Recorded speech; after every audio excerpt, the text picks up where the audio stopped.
Good day mga kaibigan. Nandito na tayo dito sa ating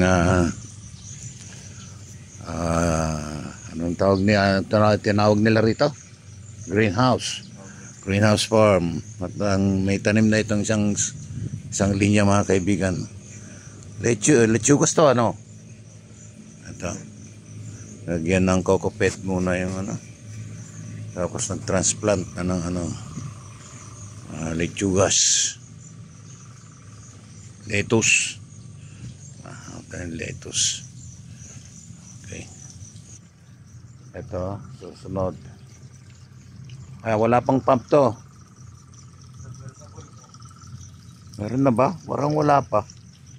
Ayun, nandun sa loob.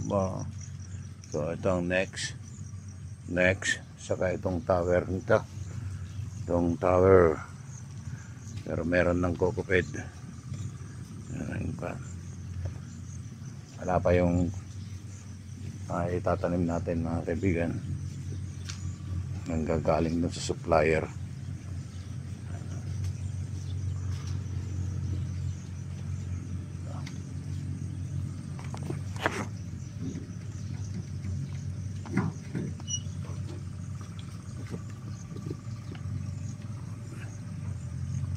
Naka-on naman na lahat. Naka-off po lahat yun. Maliban po dun sa naka-red. Ay, oh. Okay. So, pwede magsaksak ng welding siguro dito. May outlet eh, ayun oh. Okay. Pangtanggal po ng tubig dito. Alin? Water pump. Ay, pang drain. Pagka marumi na. Yan. Napuno po ng tubig kanina isa dun. Pinalitan po nila ng yung pipe hose. po na Hose na maliit. Nag-overflow. Oo, masyadong malaki. tumas po yung, hindi po.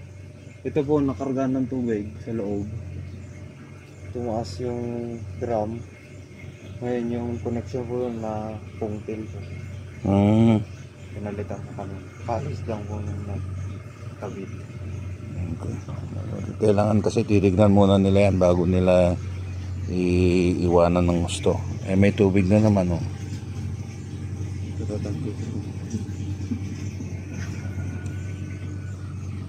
Okay. Yung bakod natin, di pa tayo pwedeng magbakod at nag-uulan mga kaibigan. Di tayo pwedeng magbakod. Although nahukay na lahat to no. Yung mga lalagyan ng poste. Yan na lang po yung pa-L. Yung letter L. Sa harapan sa saka dito sa bin. Sa may right.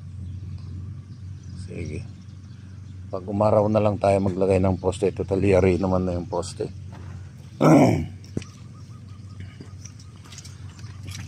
Tinitignan mo yan. Pagka mamaya mag-overflow na naman.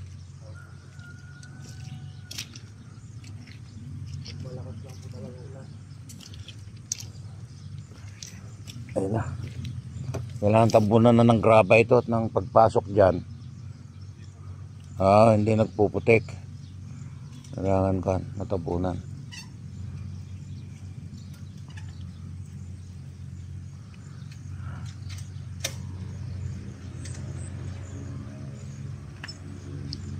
Bakod na lang mga kaibigan, although nahukay naman na. At wala, tuloy-tuloy yung ulan.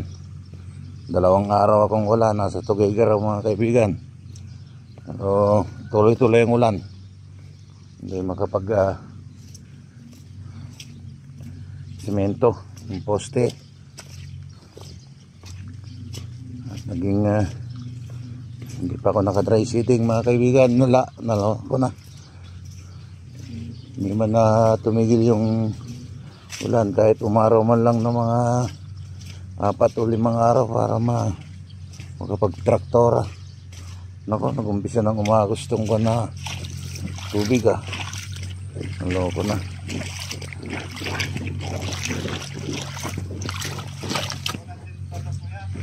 Oo, mulan din dun. Dito ngayon lang tumigil eh. Ulan din dun, kaya lang noong libing wala. Noong libing pinagbigyan naman. Walang ano.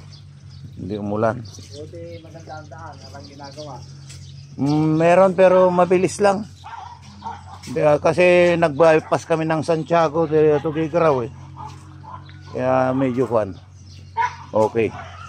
Ito na yung gagamitin nating poste sa bakod mga kaibigan. Papinturahan ko na at na-welding na rin yung dulo. Ayan.